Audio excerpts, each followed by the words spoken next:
বাংলাসহ গোটা দেশেই শুরু হতে চলেছে ভোটার কার্ড ভেরিফিকেশন এসআইআর। বাংলার ক্ষেত্রে দুর্গাপূজার পরেই কিন্তু এসআইআর শুরু হবে, সেরকমটাই খবর। আজ কিন্তু নির্বাচন কমিশনের মিটিং ছিল, সেখানে কিন্তু বড় নির্দেশ পশ্চিমবঙ্গের সিইওকে। কি নির্দেশ, কবে এসআইআর শুরু হবে, আধার কার্ড গ্রহণ নিয়ে কি আপডেট, সমস্ত কিছু দেখতে থাকুন আজকের এই ভিডিওতে। তার আগে ছোট্ট একটি অনুরোধ, চ্যানেলে নতুন হলে চ্যানেলটিকে অবশ্যই সাবস্ক্রাইব করবেন, বন্ধুদেরকে ভিডিওটা শেয়ার করতে ভুলবেন না, আর ভিডিও ভালো লাগলে অবশ্যই লাইক করবেন, আর ফেসবুক থেকে দেখলে পেজটিকে ফলো করে রাখবেন। দেখুন, এখানে বলা হচ্ছে বাংলা সহ গোটা দেশে ভোটার তালিকা পরিমার্জন প্রক্রিয়া শুরু পুজোর পরেই, সময় চূড়ান্ত করে ফেলল জাতীয় নির্বাচন কমিশন। পশ্চিমবঙ্গ সহ গোটা দেশে এবার শুরু হবে ভোটার তালিকার নিবিড় ও বিশেষ সংশোধন, যাকে বলা হচ্ছে এসআইআর এর কাজ, যাকে সংক্ষেপে এসআইআর বলছে। এটার ফুল ফর্ম হচ্ছে স্পেশাল ইন্টেনসিভ রিভিশন। আলোচনা গুঞ্জন আগে থেকেই চলছিল, এবার তাতে সিলমোহর দিয়ে দিল জাতীয় নির্বাচন কমিশন। আগামী মাসে অর্থাৎ অক্টোবরে পুজোর মরশুমের পরেই দেশ জুড়ে শুরু হবে এসআইআর। আগামী 2রা অক্টোবর দুর্গাপুজো শেষ হচ্ছে, এরপরে রয়েছে লক্ষ্মী পুজো, কালী পুজো। নির্বাচন কমিশন সূত্রে খবর, পুজোর মরশুম মিটে গেলেই দেশ জুড়ে এসআইআর শুরু করছে তারা। বিহারের পরে অন্য রাজ্যগুলিতেও যে এসআইআর শুরু হবে সে বিষয়ে আগেই আভাস দিয়ে রেখেছিল কমিশন, তবে দিনক্ষণ এ যাবৎ স্পষ্ট ছিল না। এবার কমিশন তাও স্পষ্টভাবে জানিয়ে দিল, আগামী বছর পশ্চিমবঙ্গে বিধানসভা নির্বাচন রয়েছে, তার আগে ভোটার তালিকা সংশোধনের জন্য জাতীয় নির্বাচন কমিশনের এই উদ্যোগ যথেষ্ট তাৎপর্যপূর্ণ। এর আগে 2002 সালে পশ্চিমবঙ্গে শেষ এসআইআর হয়েছিল। 2002 সালের এসআইআর অনুসারে ভোটার তালিকা আগেই প্রকাশ করেছে কমিশন। রাজ্যের মুখ্য নির্বাচনী আধিকারিকের দপ্তর থেকে এলাকাভিত্তিক সেই তালিকা ওয়েবসাইটেও প্রকাশ করা হয়েছে। এবার 2 দশকেরও বেশি সময় পরে পশ্চিমবঙ্গে ফের এসআইআর শুরু করতে উদ্যোগী কমিশন। সম্প্রতি বিহারে এসআইআরের কাজ নিয়ে বিতর্ক দানা বেঁধেছিল।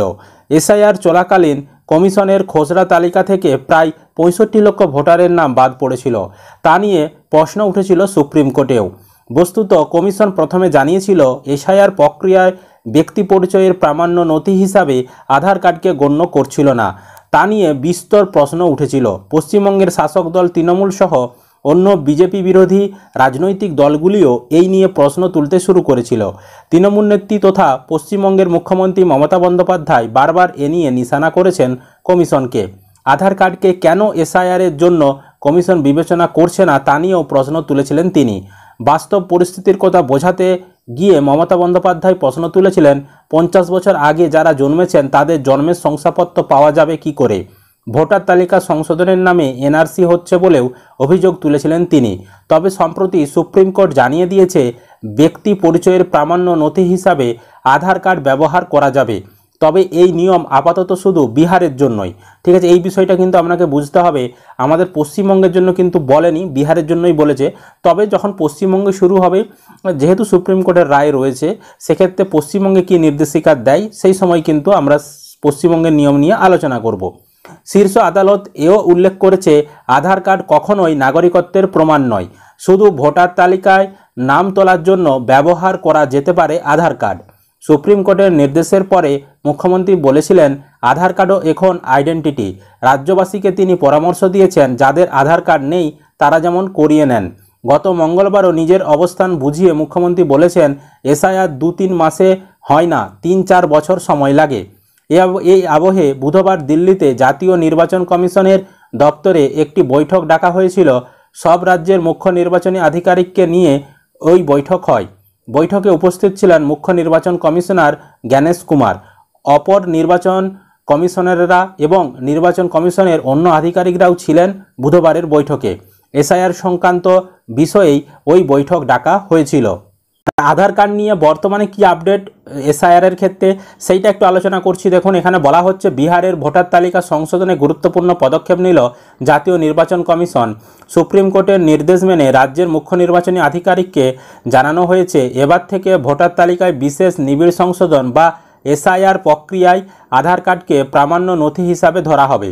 কমিশনের নতুন নির্দেশিকায় বলা হয়েছে, এখন পর্যন্ত 11টি পরিচয়পত্র গ্রহণযোগ্য থাকলেও আধারকে যোগ করে তা দাঁড়ালো মোট 12টি। যদিও কমিশন স্পষ্ট জানিয়ে দিয়েছে, আধারকে শুধুমাত্র পরিচয় যাচাইয়ের নথি হিসাবে ব্যবহার করা যাবে।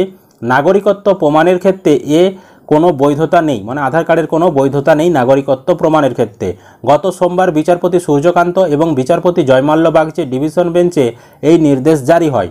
আদালত তার আদেশে স্পষ্ট করে জানিয়েছে যে আধার কার্ড নাগরিকত্বের প্রমাণ নয়, তবে নির্বাচন কমিশনকে নির্দেশ দিয়েছে যে এসআইআরের ক্ষেত্রে আধার কার্ড গ্রহণযোগ্য করার বিষয়ে নির্দেশনা জারি করতে হবে।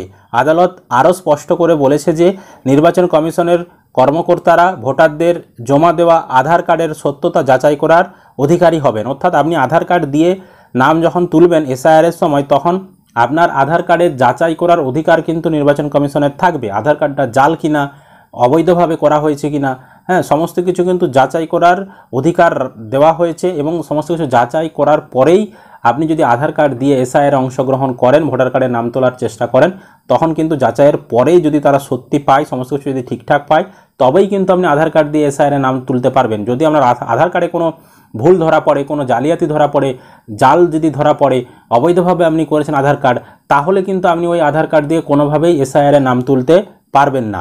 এই ইস্যুতে আদালতের পর্যবেক্ষণ, আধার আইন অনুযায়ী আধার কার্ড নাগরিকত্বের প্রমাণ নয়, তবে রিপ্রেজেন্টেশন অফ পিপলস অ্যাক্ট এর ধারা 23(4) অনুসারে এটি একজন ব্যক্তির পরিচয় প্রতিষ্ঠানের জন্য একটি গুরুত্বপূর্ণ নথি। প্রসঙ্গত, বিহারের খসড়া ভোটার তালিকা থেকে প্রায় 65 লক্ষ নাম বাদ যাওয়াকে কেন্দ্র করে বিরোধী দলগুলি আদালতের দ্বারস্থ হয়েছিল। তাদের দাবি ছিল অভিযোগ জানানোর সময়সীমা বাড়ানো হোক। সুপ্রিম কোর্ট জানায়, নির্ধারিত সময়সীমা পেরিয়ে গেলেও যদি কোনো ভোটার নাম বাদ পড়া নিয়ে অভিযোগ জানায়, নির্বাচন কমিশনকে সেই অভিযোগ শুনতে হবে। এই মামলায় আরজেডির পক্ষের আইনজীবী কপিল সিব্বল সুপ্রিম কোর্টে বলেছিলেন, আধার কার্ড হলো জনসংখ্যার কাছে সবচেয়ে সহজলভ্য নথি। যদি তারা এটি গ্রহণ না করতে পারে, তাহলে তারা কী ধরনের অন্তর্ভুক্তি অভিযান চালাচ্ছে? তারা দরিদ্রদের বাদ দিতে চাইছে। এরপরই যাবতীয় সওয়াল জবাবের পর আধার কার্ড ব্যবহারের নির্দেশ দেয় শীর্ষ আদালত। তবে এই নির্দেশ কেবলমাত্র বিহারের ক্ষেত্রেই কিন্তু দেওয়া হয়েছে, সমস্ত রাজ্যের ক্ষেত্রেই লাগু হবে কিনা সে বিষয়ে স্পষ্ট নয়।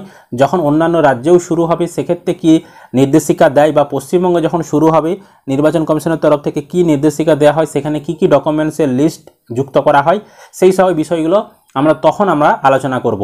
আর আরেকটা বিষয়, তাহলে কবে আমাদের পশ্চিমবঙ্গে এসআইআর শুরু হচ্ছে না, সংক্ষেপে যদি বলা যায়, বলা হয়েছে যে সেপ্টেম্বরের মধ্যেই সমস্ত কাজ রেডি করে রাখতে বলা হয়েছে, সমস্ত প্রস্তুতি শেষ করতে বলা হয়েছে। অক্টোবরের যে কোনো সময় এসআইআরের দিনক্ষণ ঘোষণা করা হবে, সেরকমটাই বলা হয়েছে। তার মানে অক্টোবরেই কিন্তু এসআইআর শুরু হচ্ছে। এক্সাক্ট কত তারিখ থেকে শুরু হবে সেটা কিন্তু এখনও ঘোষণা করেনি, অক্টোবরে ঘোষণা করা হবে, সেরকমটা নির্বাচন কমিশন জানিয়েছে। তো আপনাদের কি মতামত অবশ্যই সেটি কমেন্ট করে জানাবেন। ভিডিও ভালো লাগলে লাইক করবেন, বন্ধুদেরকে ভিডিওটা শেয়ার করে দেবেন। চ্যানেলে নতুন হলে এই ধরনের আপডেটগুলো পাওয়ার জন্য চ্যানেলটিকে সাবস্ক্রাইব করবেন, আর ফেসবুক থেকে দেখলে পেজটিকে ফলো করতে ভুলবেন না।